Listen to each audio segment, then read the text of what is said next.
अच्छा, अब हमने करनी है फेमरल नर्व।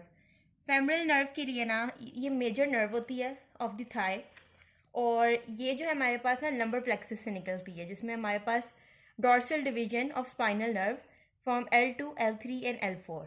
जो हमारे पास फॉर एग्जांपल ये स्पाइनल कॉर्ड है, उसकी दो आगे से नर्व्स आती हैं, एक डॉर्सल होती है, एक वेंट्रल होती है, और इन दोनों ने बनानी होती है एक स्पाइनल नर्व। और स्पाइनल नर्व की बिना फिर आगे वेंट्रल या इंटीरियर डिवीजन और डॉर्सल या पोस्टीरियर डिवीजन होती है। तो ये डॉर्सल या posterior division of L2, L3 and L4 से निकलती है।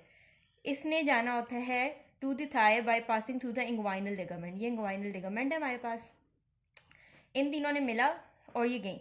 Before entering into the thigh ये दो मसल्स को सप्लाई करती हैं, और वो होती हैं इलियकस एंड पेक्टिनियस मसल।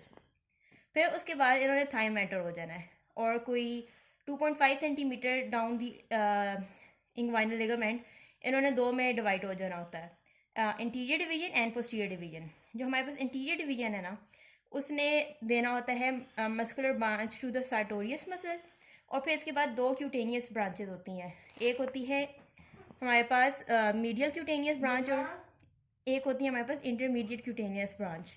फिर हमारे पास पोस्टीरियर डिवीजन आ जाती है।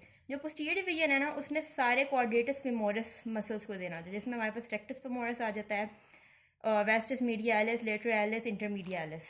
और फिर हमारे पास एक क्यूटेनियस ब्रांच आ जाती है, जो होती है सेफनस नर्व की लेटरल क्यूटेनियस ब्रांच, और यहाँ पे फेमरल नर्व एंड हो जाती है।